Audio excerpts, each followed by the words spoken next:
going to give everybody a second to load into the room.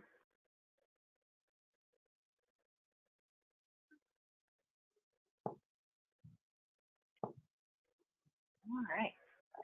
So good evening, everyone, and welcome to our conversation with Rich Kolpasky. Before we get started, I'd just like to go over a few housekeeping items so you know how to participate in today's event. You're listening in your computer's speaker system by default. If you would prefer to join over the phone, just select telephone in the audio pane and the dial-in information will be displayed. You will have the opportunity to submit text questions for Rich by typing your questions into the questions pane on the control panel. You may send in your questions at any time during the presentation and we'll collect these and address them at the end of the session. The only way to participate in today's meeting is to type in your questions in the questions pane or through the chat feature. You can go ahead and send me a private message, Kendra Corman, utilizing the chat feature. I am expecting James English to jump in here at some point to help moderate this session, but I'm going to go ahead and get started.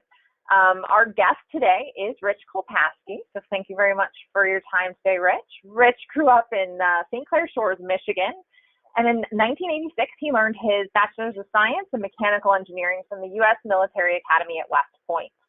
He was a first lieutenant promotable when he completed his military service in the U.S. Army.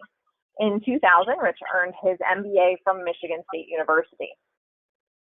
In 1990, Rich began his civilian career as an associate with Booz Allen Hamilton.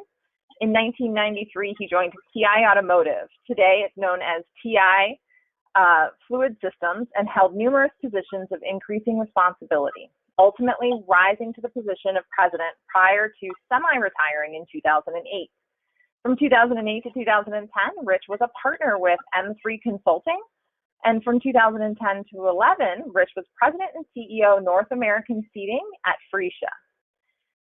In 2012, Rich transitioned from executive leadership at two global automotive suppliers to executive talent recruitment in the automotive and industrial sectors for all functional areas, joining Boyden as a managing director. And then in 2014, Rich joined Korn Ferry in the same capacity and serving similar clients. In 2016, Rich became the founding partner and managing director of the Detroit practice of Stanton Chase, specializing in retained searches within the automotive and industrial sectors for all functions. In 2019, Rich was promoted to Regional Practice Leader Industrial North America for Stanton Chase, while still holding his role as the Managing Director for the Detroit practice. So thank you so much for being with us. I did get an email from James, finally, that he's having problems logging in. So let me see if she's going to reboot, but we'll go ahead and still get started. No problem. So, you know, one of the things that we'd like to hear from you is about the overall job market compared to what you're seeing in the executive recruitment sector. Sure. Well, let me start with a thank you, Kendra, and to James English when he joins us, and to those that have made the time to be on this webinar this afternoon. I really appreciate it, and I'm very flattered.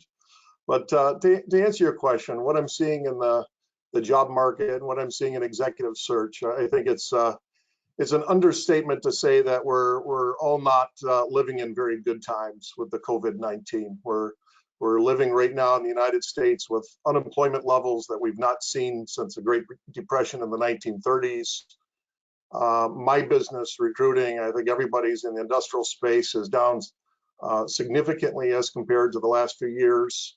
I think the executive recruiting will rebound in line with what happens with the underlying markets that we support. And we'll talk more about that in the future. In the industrial space, and I'm all industrial in what I do, and the vast majority of what I work on is automotive. And on a positive note, we see some manufacturing and automotive manufacturing coming back online, which is obviously encouraging. And in my world of executive search, I think it's safe to say that everybody's down year on year. I hear estimates, full year projections of everything from -20 to -50%. And that's just based on how well calibrated your crystal ball is. Nobody knows for sure. But I think one of the things to keep in mind for my business, and I think industrial in general, Before the COVID crisis hit, the market was robust. The executive search market was robust. The fundamentals largely were in good standing, and obviously the COVID-19 has changed all of that. But there's a lot of pent-up demand for automobiles, for other things, and certainly a demand for executive talent as well. And there's been some changes as well, I'm sure we'll get to, on how executive talent is being looked at. But I don't think it's wishful thinking. I think it'll come back. I don't think 2020 will be as good a year, certainly, as 2019, but it'll come back. And I think we're seeing some positive signs. And I think by summer, we'll see a lot more activity, not just in industrial, but in the supporting areas such as retained executive search. Great. So you expect it to change probably in summer. What do you think that trigger is going to be? Is it going to be a release of the stay-at-home order or something different? Yeah, that's a good question, Kendra. I think it all depends on the rate at which the manufacturing is brought back online, and none of us know for sure. But we, here in Detroit, it's natural for us to keep an eye on automotive, and we know these things are starting to come back. They're coming back slowly, and it's all due to the human impact. Robots and automation aside, heavy manufacturing doesn't come back without people, and everybody's erring on the side of caution, which they should. But the executive search market will follow the same trajectory. So me being an automotive guy, the demand for executive talent is going to follow the volumes of an automotive, and that'll give you an idea of how the retained search is doing. But more broadly, the retained search market, I think, will follow different glide paths. So automotive is going to have one trajectory, high tech is going to have something different, oil, gas, and energy will be a little bit different. But as I said before, the demand for senior talent was there before. It'll be there after, and some of the dynamics that were in place have not gone away. For example, the real challenge of replacing executive by way of baby boomer retirements, it's my opinion that the peak of that demand is still in front of us. And notwithstanding succession plannings, but the truth is most companies' succession plans don't account for these wave of retirements. We know they're coming, we just don't know when. The other thing that I think is interesting to note, as you and I were talking about, Kendra, COVID has unintentionally taught us some things that maybe we didn't expect. And I think one of the maybe unanticipated side effects that will cause an increased demand for executive talent is the fact that this crisis has taught us something about our senior leaders. Some of the senior leaders that are in place today, they weren't around during the Great Recession back in 08 and 09. And what I'm hearing from heads of HR and CEOs and even from boards is some of the leaders that they thought were rock stars have buckled under the pressure. And even more interestingly, some of the people that were thought to be substandard performers have really risen to the occasion. And it's causing a lot of reflection on who the leadership team is. There's a lot of talk about assessing. And I think these last couple of months has firms looking inwardly as to whether they have the right talent, the right combination of talent. And I think we can expect changes at the senior level as a result of that.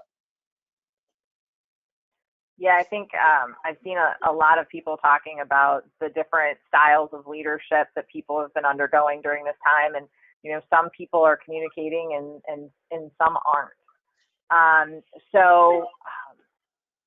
These are questions that James wrote.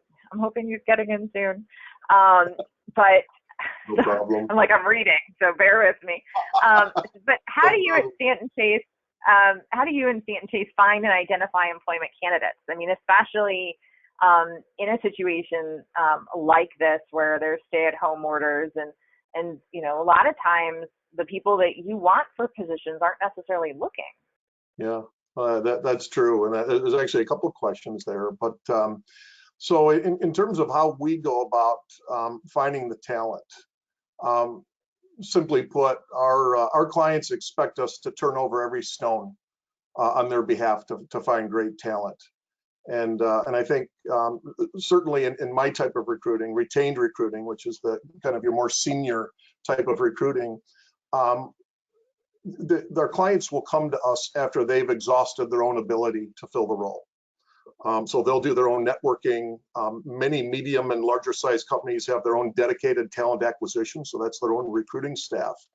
So when they come to us, we get the stuff that's hard by definition, because if it was straightforward or relatively easy to fill it, they would do it themselves, and they would save the fee of using a firm like mine. So the things that we get are challenging by definition. And the simple answer as to how we find candidates, it's all of the above. And years and years ago, what differentiated retained search firms was the ability to know who candidates were and to be able to get a hold of them. And this is, think mid to late 1950s is when the retained search business essentially started. Now, in the day of the internet and social media, anybody with a computer can access just about anybody. So, the things that we use and the things that my competitors use, everybody has LinkedIn. It's ubiquitous. Things like Zoom, Hoovers, we use all of those types of things. But at the same time, we use a lot of original research. Every project is unique. It's like a snowflake. So we'll develop a thesis as to what kinds of people and what roles and what companies would be relevant. So we do a lot of that. But basically, whatever way you can contact people, we do it. But I'll point out, one of the strongest and most significant sources for our talent is reaching out to our network. And in our line of business, it behooves us to have a rather broad network of people. But there's people that I know from my past as a general manager and a guy who used to run businesses. We have current and former clients.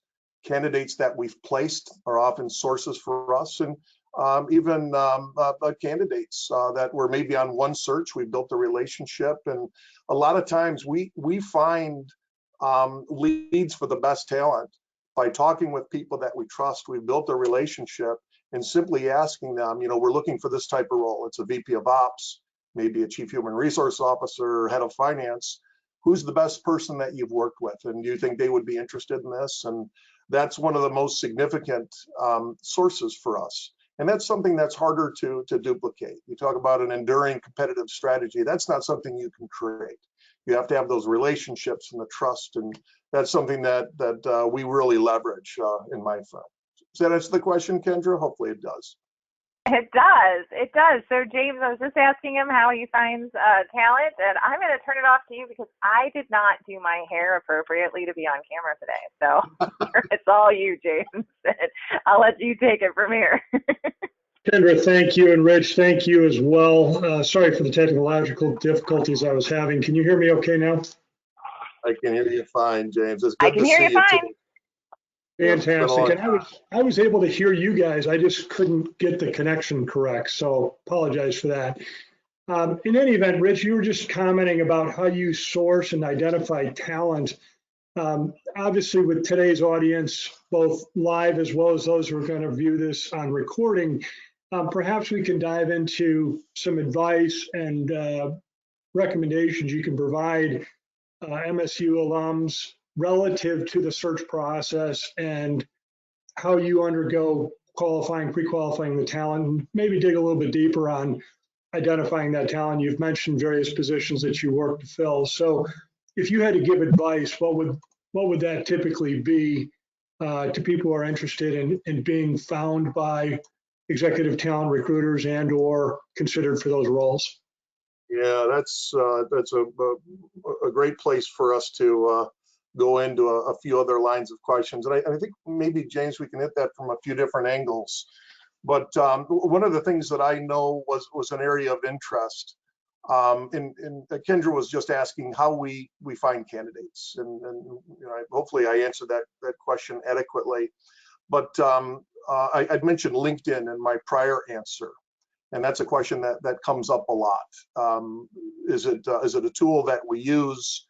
How do we use it? And how can potential candidates that are in the market and are either actively or passively looking for new opportunities, what's important for them to know about LinkedIn. So maybe I start there, James. My firm, Stanton Chase, we definitely use LinkedIn. And for those that don't know, there's a special version of LinkedIn that only recruiters can get. And it allows us all kinds of access that as a normal user, you're not able to get. But from my vantage point, I couldn't imagine a recruiting firm not using LinkedIn. Some will deny that they use it as a tool, but between all of us on the call, in my world of retained executive search, LinkedIn is ubiquitous. Everybody uses it. They use it a lot. And I would tell any of the listeners on this webinar, I think it's hard to overestimate the power and the importance of LinkedIn. So people ask, what are the types of things that you would have in your LinkedIn profile that are important, and how do you get noticed? And this is going to sound funny, but I think starting with a very professional picture in your profile is a great place to start. I spend more time in LinkedIn over a week than I'd like to admit, and it's amazing and sometimes hilarious, the things that you see, and sometimes just downright sad. Knowing that first impressions are lasting, it's worth contemplating. You should have a picture, and it should be a good one. And then the picture where where you're at a bar drinking a martini, that's probably great for Facebook, but for LinkedIn, a lot of people are going to disqualify you in 2 seconds because of that picture. So it's worth making sure you have that good picture. In terms of how you show up in a LinkedIn query, when a company like Stanton Chase is doing a search, we do design queries to go in and find people. But it's worth understanding that every search that we work on is very, very highly specialized. So a candidate that could be a slam dunk or a ringer for one search could be completely irrelevant for another. And I think it would be a mistake to try and be so broad as to appeal to too broad of an audience. I think you want to highlight exactly who you are so you show up in the right kinds of searches. So the advice that I give people is, as either an active or passive candidate, the first step is always having a really solid resume. And I know that's not a revelation for anybody, but I see lots and lots of resumes, and so many of them lack the fundamentals. And the fundamentals include the who, what, when, and where, and then if you have room for it, the accomplishments. So a simple example that hopefully will help people. Just as a general example, if you were a plant manager, on your resume, it should include the basics of the who, what, when, and where. Where was the plant?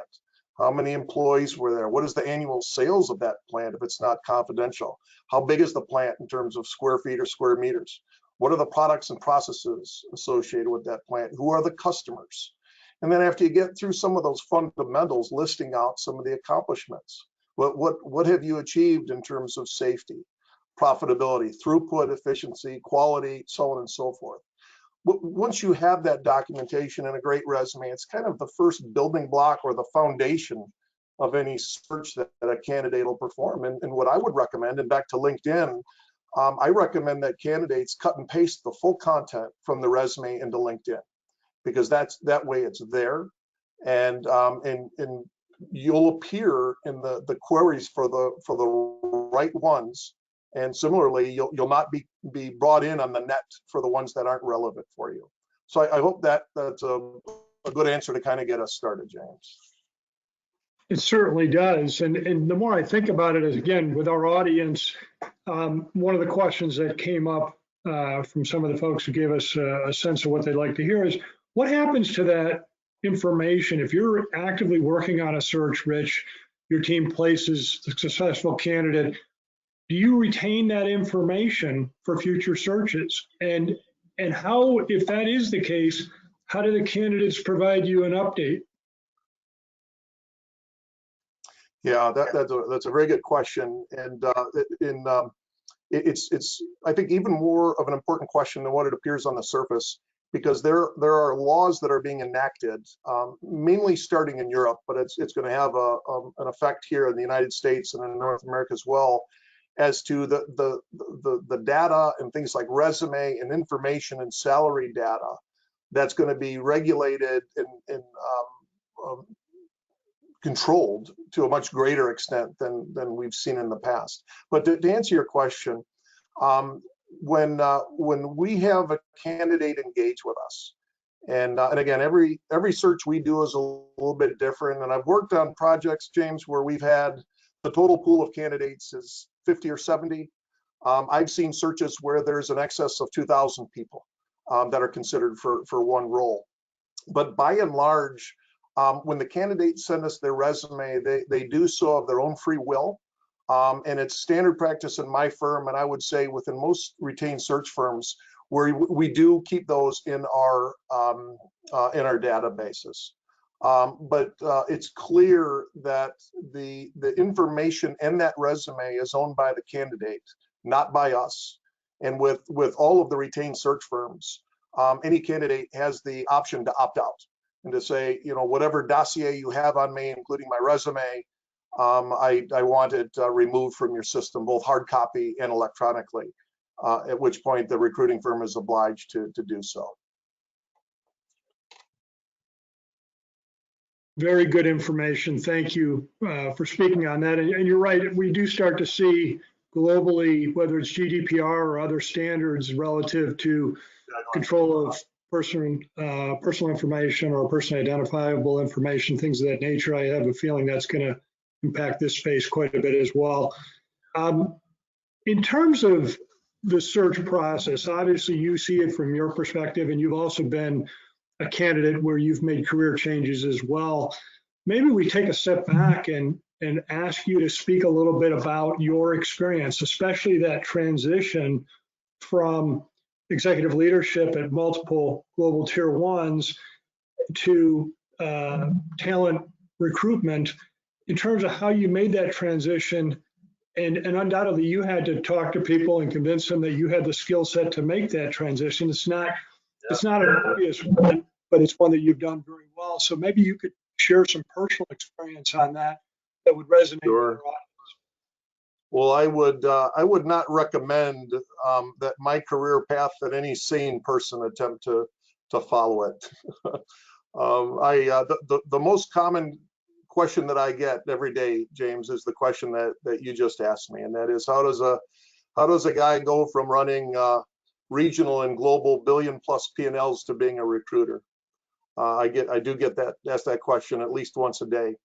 And we don't have the time, and I don't want to bore people to death with the details, but I was very fortunate in my career, starting off as an engineer and working in operations and business unit management, and absolutely loved working in general management on a high level. I loved it very, very much. But for me, ultimately, my decision to leave general management as a tier one manufacturing guy and to go and retain was purely a personal decision for me. Kendra listed out the various firms that I've worked for, all the way starting with the Army. I've been blessed in my career, James. I've worked for great companies with great people, and there's been nothing wrong with any of them. But my decision to leave, P&L roles and go into recruiting, which happened about 8.5 years ago, was personally, it was a matter of preference. A lot of it, again, I won't go into a lot of detail, a lot of it had to do with the very elusive balance of work life versus home life. I had accomplished many of the things I wanted to accomplish, and I simply, and maybe this is advice for people that are thinking about a career change, I took some time to really reflect on what I enjoy doing, where I want to make an impact, where I think there'd be a return for my effort, and have some fun, and to do something I could feel good about. And in my prior life, before becoming a recruiter, James, I'd been a client many, many times. So I sat on the other side of the table, and I was a candidate a few times. And over time, I got to experience what good looks like, and I got to experience what not so good looks like. And it was simply my theory over a lot of reflection that the Detroit market had room for someone like me. And my desire then, nor is it now, my desire to create an empire and to take over the world. It's about carving out a bit of the market, doing great work, having fun. But it was a leap of faith for me, James, going from what I was doing to executive search. And there's a strong business development side of that, which I wasn't sure I had in me. But it was a good decision for me. And again, I don't suggest it for anybody else, but I've been very happy with the decision. And you start somewhere, right? Someone has to be your first client. And my approach was to approach my clients as a former guy who used to be in the trenches of automotive manufacturer, rather than a recruiter who had never done a search before.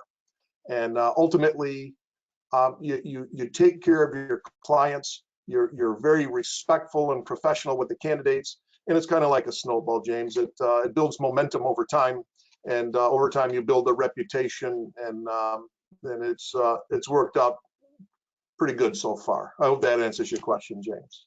Certainly does, and I'm sure it has created an interest level and maybe perhaps some questions from our audience. And if so, they would be welcome to send those into Kendra, and we can add to those towards the end of this. Let's talk a little bit further about the process. So you have a unique perspective in that you are recruiting talent, but you've also been a customer where you've hired that talent, and you've also been a candidate where you've been brought in through a recruitment process. Having seen it from all different perspectives, if you had to provide some advice beside the first impression, professional LinkedIn photo, a polished resume, the network, things of that nature, because often we hear it comes down to who you know, and frankly, reputation and references and things like that matter. Could you comment a little bit about when the references show up in the process? I would imagine maybe earlier than typical. Normally people are doing reference checks at the end of processes, but I would think in your line of work, you're doing that maybe earlier because you're vouching for the credential and credibility of the candidate. So maybe comment about that process being different than traditional hiring. Yeah, that's a very good question, James. So specifically as it goes to references, and maybe backing up for a second, and again, I know we don't have time for it on the call today, but it's important to differentiate in recruiting. Recruiting is kind of split into two worlds. There's the contingent on the one side and the retained. The retained is kind of your more senior side. That's where Stanton Chase fits. We're typically working at the VP level and then the C-suite, usually never below the director level. Kind of senior manager and below is the contingent. So the retained process for candidates that have never been in a real retained search process, it is lengthy, and it is onerous, and it takes it's a substantial investment of your time for any candidates that are finalists, and certainly for any candidate that I place. By the time we get to the end of that process, I know that person very, very well, and I'm proud to say in most cases they become if not a good acquaintance, in many cases a good friend, because you just can't help but to get to know them. But so this process, we and our competitors usually target 3 to 4 months, and I've seen it go shorter. I've seen the fastest retained search. I actually saw one that was a month and a half, but there was a lot of luck. But usually the average is 3 to 4 months, and I've seen them go much longer than that. I'll get to your answer here in a second, where the references fit in. But for us, one of our most important deliverables, James, is what we call the short list. So we're looking at dozens, hundreds of candidates, and it's a funneling process. So at the wide end of the funnel, we've got a large number of candidates, and it's about working through that funnel and narrowing to a single person who's going to get that offer. So there's a huge amount of vetting that we do. Typically, before we deliver this shortlist to our clients, we've usually interviewed each candidate who makes it to that point 3 times, and at least one of those will be in person. My interviews, it's not unusual for a single interview for me to go 2.5, 3 hours, even beyond, depending on the types of things that are talked about. So by the time we deliver that shortlist, James, which is usually could be as small as 5 or 6, could be as many as 10 or a dozen candidates, we're saying to our clients, these are candidates that we've really vetted them, but we've not yet done the references. From that short list, the clients will choose a number. It could be 1, it could be 5, that they will take forward and interview personally. So after 2 or 3 interviews with us, The client starts to interview. Usually the client will have 2 or 3 interviews with different decision makers. At the point where the client has completed their first round of interviews and prior to the second, that's typically the point where we start asking for references. And I'm glad you brought it up, James, because anybody who's looking to be a potential candidate, having references is super important. It's just as important as having a great resume. And not just people that you know, but people that you've spoken to and verified. Hey, you could get a call from a recruiter. Are you prepared to take that call? And are you prepared to say positive things about me? And it's a dangerous assumption to assume that the answer to the second part is yes, because I've had references that were provided to me by candidates where the reference said, you want to stay away from this person. So it's worth doing your homework. So the references kind of come towards the end of the process, James, usually when you've zeroed in on a couple 3 that are your most promising. And as you're moving from that smaller number to the 1 is when all the background check starts to happen. And I've never seen a search where background checks aren't done. We will do it on behalf of our clients. Sometimes our clients will do it themselves, but any candidate in a real retained process should expect verification of credentials, criminal record, civil record, driving record, you name it. In most cases, there's a drug screening. So the vetting of candidates, by the time you get all the way through this, it's as thorough as it can be. And there's a lot of good reasons for that. There's a lot at stake. You're talking senior decision makers in a company. It protects the candidate as well. The last thing we want to do is take somebody successful, recruit them out of where they're at and put them someplace that isn't a good fit. That's a lose-lose-lose outcome, and we're very careful to make sure that doesn't happen. So does that answer the question, James? I hope it does. It certainly does. And that, you bring up an interesting point, though, that you're looking for a win for all 3 parties. Do you then, and I believe this is probably true, but I'd rather ask the question than assume, do you actually decline invitations to work on certain projects, either because there's a conflict or there's a concern about the long-term viability? Is that something you consider as you take the engagements of various organizations? Yeah, that's a great question, James. I think what I do as retained search is actually, it's a very specific subsection of management consulting. And I think most people know consultants are famous or infamous for never saying no to a project. And that's not a good thing. The answer to your question is, will we turn down a role because of a conflict of interest or some other issue? The answer is yes. And the listeners to this webcast can think maybe I'm crazy, but I think in 2019 alone, just my Detroit office, we declined, it was for sure 3, maybe 4 searches. There was one particular case I can recall where we knew we didn't have the expertise. It wasn't in the Detroit office. It wasn't in other offices of my firm. It was extremely highly specialized, and we took the harder right over the easier wrong, and we just said no. We couldn't in good faith take it on. There were 1 or 2 cases last year where we declined to take on business because we simply were beyond our capacity.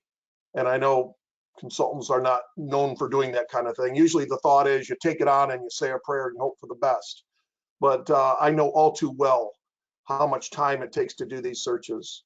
And better to say no and hope to maintain the relationship than to take the project on, not being sure you can deliver excellence, because that's a sure way to kill a relationship forever. And beyond that, there are various other things that have to be navigated. For example, if we're considering a project with a client and we know full well they may be interested in somebody that we placed, we have to let them know that there's certain individuals that are off limits. We can't touch. We can't be seen as delivering high quality talent to one client, and then we talk to another client. It's like, okay, they want more, and we recruit them out. It would just be insanity to do that. As well, we have various strategic relationships with various clients for which we are not able to recruit from them. And that has to be an open and upfront discussion. And in some cases, those discussions lead to the conclusion on the part of the client that we're not a good fit. But better to talk about that up front So there's no surprises then to get into a search and you're invoicing and money is flowing, and then they find out the hard way. That's a really great way to destroy a reputation. So we stay far away from that. I hope that answers your question, James. Certainly does. And it kind of leads to one of the other questions we had here, which is for individuals who have engaged with executive talent recruitment and maybe the discussion has gone quiet or cold, there might be good reasons for that. One of them might be what you just mentioned, where you may be conflicted and you're not in a situation to help that candidate. But then there's also the issue of you may not be able to share that with the candidate. So what advice would you give to candidates when the communication with the recruitment firm goes quiet? They're obviously looking to either restart or better understand. And if they're looking in a direction where you can't comment, how does that play itself out? Yeah, another great question. I think maybe I'll answer that question from two different angles. There's the question, and I hear this all the time. There's the question of, me, the candidate, I'm not active in a search as a candidate, but I'm looking to establish a relationship with this recruiter or this recruiting firm because I'm interested in being on their radar screen as a candidate. And it's rather embarrassing for me to admit this, James, but in my world of retained search, in the vast majority of cases, when a potential candidate reaches out to a recruiter, in more cases than not, and in the majority of cases, the candidate's just simply not going to get a response. And I get painted with that same brush, which I'm not proud of, but it's the truth of the matter. For the people listening, if you're to send a resume to any of the big recruiting firms, I would hope mine would be different. In most cases, you can count on the fact you're probably not going to hear anything. If your background is relevant to a search that's being worked on, you can expect a phone call probably in 5 or 10 minutes. Because what people like me, what we worry about every day is the searches that we have open and taking care of our clients, and that's what we think about when we wake up in the morning. But at the same time, you have to treat people respectfully and professionally. How I do that, and my advice is for any of the folks that are interested in becoming a candidate, any of the big firms, and if you do a Google search for top retained firms, you'll see who they are. You will see that there are hundreds of consultants, and they all have a specialty. My advice is, if you want to reach out and make contact, to spend some time and to find the person who's a specialist in your area. For example, if you're an automotive person, we probably have a lot in common. When somebody sends their resume, when I get a resume and it says, "Dear recruiter," I don't spend too much time with that because it's clear that they're sending the resume to everybody and their brother. So I'm able to see very quickly if someone's done their homework and they have something in common with what I do. I will make it a point to respond, and I have that as my goal. Do I always succeed? I wouldn't say always, but in the majority of cases I do. So it's important, and I would recommend if candidates reach out to my firm or to my competitors to not send a resume to more than 2 people per firm, 3 at the most, and there's very good reasons for that. I don't have time to explain. Now, on the other hand, if you're a candidate who's been engaged by a recruiter and is active in a process, and they go dark on you and they're not responding to you, in my humble opinion, and you could ask other recruiters, maybe you get another opinion, that's a strong sign that you're dealing with a recruiter that maybe you shouldn't be dealing with. And I will let my candidates know ahead of time. There are going to be periods in the search where, there's going to be, from your perspective, there's going to be nothing happening for a couple, 3 weeks. I'm not going to have any updates for you, but I let them know that ahead of time. And if it gets within that couple, 3 weeks and there's nothing new that I can report to them, I'll send them an email. I'll call them, and I'm always there to be able to take calls because it's my job to keep those candidates updated. I like to think I know my space, and that's not the norm. There are cases where recruiters will ask for a candidate's time, they'll invest the time, they'll interview, and then there's a bunch of emails and follow-up calls, and you never hear back from the recruiter. It's totally unacceptable behavior, and I would suggest any recruiter that behaves that way doesn't deserve your time, just simply put. Very good. Well, let's do one last question to kind of bring it all together, and maybe you covered this a little bit with Kendra because I was having some technological difficulties early on, but if you would comment a little bit about the networking aspect of candidates and of what you do. You've mentioned earlier how you identify candidates, you use LinkedIn extensively, but there's also a certain level of, it does come down to knowing people and making warm introductions and being connected with somebody instead of through LinkedIn, maybe actually through a friend of a friend or somebody who's done the work. And obviously you're coming from industry, so you know who the great performers are, whether they're controllers or treasurers or whether they're purchasing directors. Speak to the overall networking, because one of the attributes we have, obviously, at Michigan State is the networking capabilities of a multi-thousand alumni base. And I think a lot of times our graduates, our colleagues are looking for ways for that to play itself out favorably as far as networking. So anything you can offer now for this audience would be fantastic. Thank you. Sure. I'm smiling, James. I'm a reformed networker. I don't want to blame this on my military and engineering background, but I was kind of wired to, go about my business and kind of stay in my lane. And my lane in the past was rather broad, but I didn't wake up in the morning thinking about who I needed to meet or talk to or relationships. I kept to my own knitting, as they say. I think to an extreme and to my detriment. I was one of these folks. I kind of thought networking was a dirty word because I'd been exposed to some networkers where it was really, using relationships for your benefits. And I've been reformed, and I like the word friendship better than network, because a friendship implies that there's a give and take and a willingness to help each other out. I think we all know people in our network that seem to always be on the receiving end of help and maybe not preparing to give. So I like the word friendship better than network or relationship, but I think you take the point. The retained search business that I'm part of globally, the estimates vary, but it's worth some 18 or 19 billion dollars. So there's a lot of retained search being done in the world, but this may come as a surprise. The majority of executive placements never see a recruiter. They just don't. The work that comes to me, as I mentioned earlier in the comments, we get the stuff that can't be filled internally. It's extremely precise. It's very hard to fill. There's not many people in the market. It's very specialized. So I would say easily the majority of retained placements, when they go to the outside, the talent does not come through a recruiter. So what happens? I know in my case, when I was running a P&L, if there was a various executive that we needed for whatever reason, the first thing I would do is think about who's in my Rolodex, who have I worked with in the past. I would gather my team together and do the same and talk about it. And we would leverage our own network.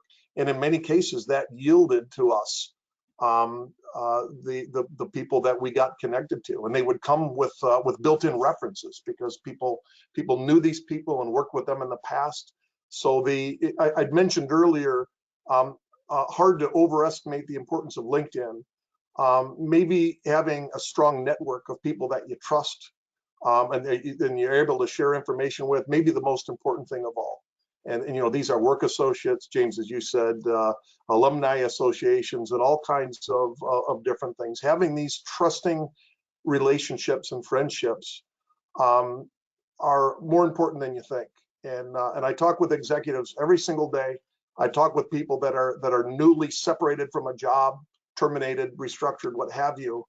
And the folks that haven't built a network over the years really regret it when they get to the point where they need it and they don't have it. So it's an asset that you build up over time. It's something worth spending time in. I think back to my automotive days running a P&L, there was always something at night. It might be an OISA town hall or what have you, and everybody's tired at the end of the night. But to make time judiciously to go out and meet people in person and build these relationships, it's like putting money in the bank, and it'll pay dividends. The other thing I kind of think related to that is, I'm guessing most people on this webinar have been contacted by a recruiter at one time or another. And usually in the first 20 seconds, you can figure out, is this a legitimate professional or is this a bozo? And I'll be open, there are bozos in what I do. There are bozos in any profession. But my advice is having a network and to build trusting, friendly relationships with recruiters is worth your time as well. Recruiters are people like everybody, and when we can, if we can work with people that we know and we trust and we have a relationship, these are going to be the first people that we think of when we have a search. So when you get that call from a recruiter, even if you're not looking, and assuming the recruiter is professional, my advice is spend a little bit of time, help them network. You may not be interested, but you may know somebody who'd be interested. And taking 5 or 10 minutes puts you in a position where you're able to call that recruiter and ask for some help in the other direction. So I hope that helps, James. Absolutely did. And honestly, that's a good place, I think, to leave it at this point. Kendra, if you're there, I know you're I am. the keeper of the technology. I do have some questions, and since I'm asking them, I'll ask mine first, if that's okay. So, Rich, the question that I had for you is, I've heard a lot of people recently talking about A networks and B networks. When you make your network list, your A network has a lot of people that are like you on it, and then when you're looking to grow or expand and do things, they're saying that their B network or some key strategic people that they build relationships with becomes really important. What's your view on A networks and B networks and how to start creating a B network? Yeah, well, I think it's natural for people to gravitate towards people that are like them. In fact, even beyond that, one of the things that I see frequently that I try to have my clients protect against is people tend to hire in their own image. And having an overly homogenous team or a team that lacks a proper amount of diversity, you create blind spots that are huge. If everybody's thinking the same way and nobody challenges each other and everybody always agrees on the direction, you're probably missing something. And I think that same kind of dynamic can be said for your network. So, I think it's natural that people will be in different forums where the same type of people are gathered. So it's natural. I wouldn't necessarily stratify it between an A or a B, but I take the point. There are people that are like us and have the same skill set, and there are people that come from different industries and different functional areas. And my advice to anyone who cares to listen is that both are very important. And in fact, what you described as the B list is maybe more important, because the people that do the same kinds of things that you do are, in most cases, they're probably going to have a pretty pretty similar observation of the world. But if you're an engineer, for example, having a network of people that are in finance or sales or supply chain, and similarly, if you're an engineer, to talk to somebody, if you're an engineer in automotive, to talk to somebody who's an engineer in maybe consumer products or defense or aero, it's going to cause you to look at things a little bit differently. And in all things, whether it's recruiting or otherwise, the more diverse you can be, and the more you can challenge your own mindset, I think the stronger you're going to be at the end. Great. Thank you very much. I appreciate that. So we did get a question about relocation assistance. The housing market's difficult right now and can hold people back from taking a job out of town. Are the companies that are retaining you, are they normally willing to add that as part of the package? Is that something that they're looking at? The answer is yes. But again, the types of recruiting that I'm doing is, more times than not, we're at the VP level and up. So there's an executive compensation package.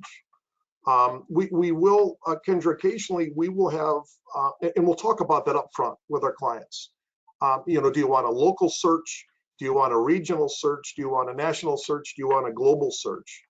And if the answer to all of those or part of those is broader than just a regional search, well, then they have to be prepared to have a relocation benefit.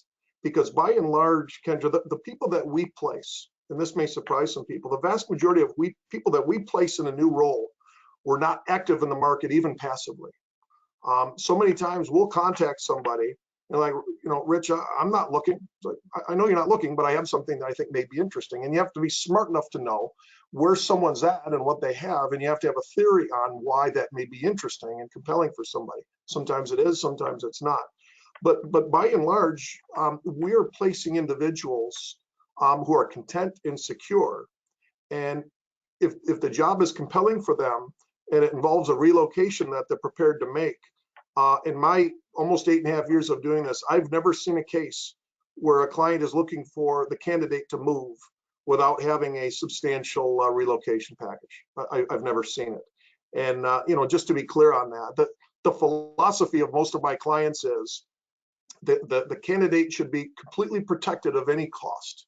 Usually that involves, several trips with family members to come out and look and meet with a realtor, come out and look at the schools. And then when the move is made, there's the packing and the delivery and the unpacking, and all of the things that go with that. All of those things should be covered in a relocation. But equally, it shouldn't be a profit-making opportunity.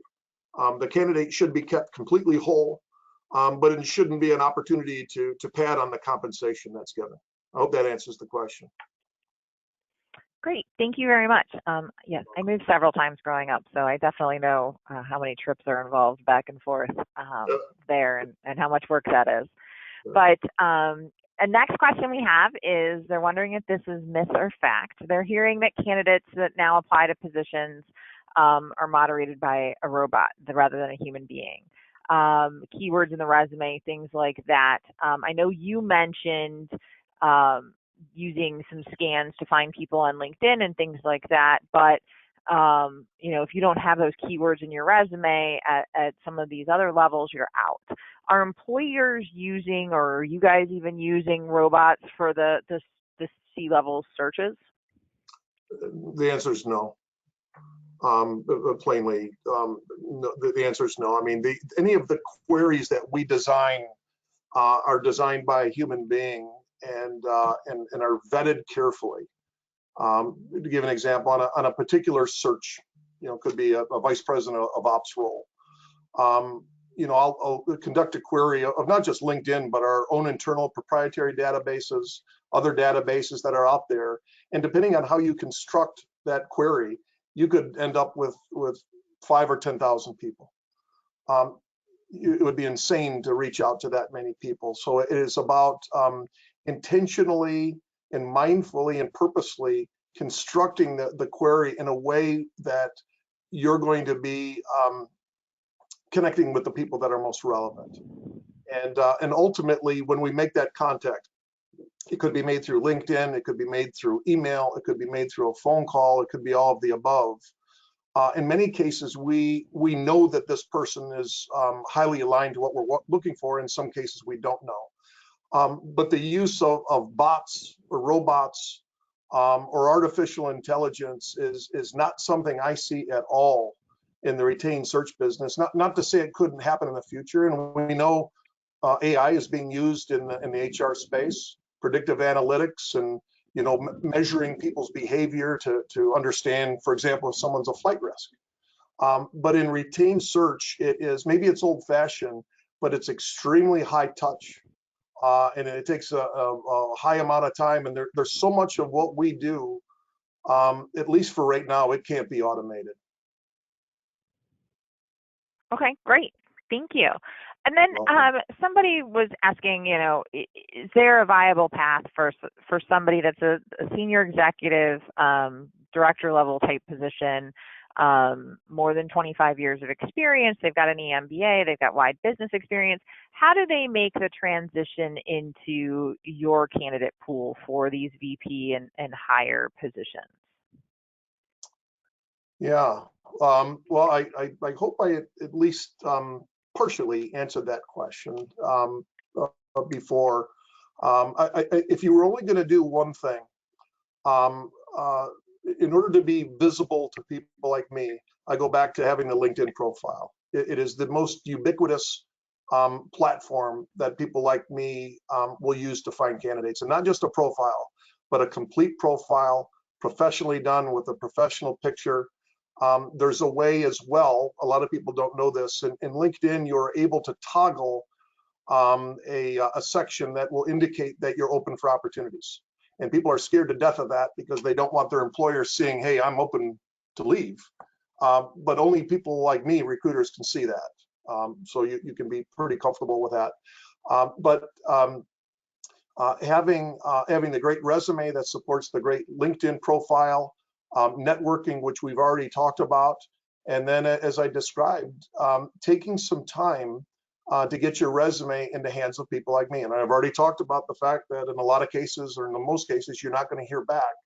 But if you want to reach out to firms like mine, to invest the time in some of the biggest of the big firms, they have literally hundreds of people like me. You don't want to send it to 100 or 20 or even 10. You want to send it to 2 or 3. And my firm and my competitors make it easy to drill down by region and by specialty, and to find the couple, 3 people that are closest to what you do or what you aspire for, and then to reach out. In almost all cases, there's a hot link to that recruiter's email. And I don't see cover letters too much anymore. But my other piece of advice would be, if you decide to send your resume to another retained recruiter or a firm, in the introduction, you want to be pretty clear about what you're looking for. One of the mistakes that I see pretty frequently is, a great executive with really a broad background will send me the resume, I'll spend a little bit of time and try to get to the bottom of, what do you want to do? And the answer too frequently is, well, I've done engineering, I've done supply chain, I've done operations, I can do all these things. Well, I get that. The question isn't what can you do? The question is, what do you want to do? And what do you really want to do? And almost all candidates will articulate, here's what I can do, but most don't take the step to be able to say, here's my ideal. And I suggest it's really important for anybody to do that, because if you don't know what perfect looks like, you have no way of varying one opportunity against another. So that's a very, very long-winded answer, but I hope it comes close to answering the question. Thank you. I appreciate it. So we are out of time. I know we had a couple of more questions that were specific on LinkedIn and things like that, but we do have some upcoming events that I'll talk about in my closing here that will be highlighting LinkedIn and some other things that will help people in their job search and be a little bit more specific and tactical there. But thank you, gentlemen. Thank you, Rich. And thank you for everyone for attending today's MSU EMBA Alumni Association webinar with Rich Kolpasky. We appreciate your time and hope you found it valuable. Once you leave today's webinar, you'll receive a survey. We'd appreciate it if you would complete that and provide your feedback to us. You'll also receive a follow-up email within 24 to 48 hours with a link to view a recording of today's webinar. We do have a few events, like I mentioned, that we do think you might be interested in. The first will be Thursday, May 21st from noon to 1, and that's going to be on optimizing your time and presence on LinkedIn with Brenda Meller of Meller Marketing. She is a LinkedIn expert. And then we also have our session on Have You Lost Your Job or Are You Ready to Leave? That'll be on Thursday, May 28th from 5:30 to 6:30 p.m. On behalf of the MSU Executive MBA Alumni Association, thank you for joining us and have a great rest of your evening. Thank you.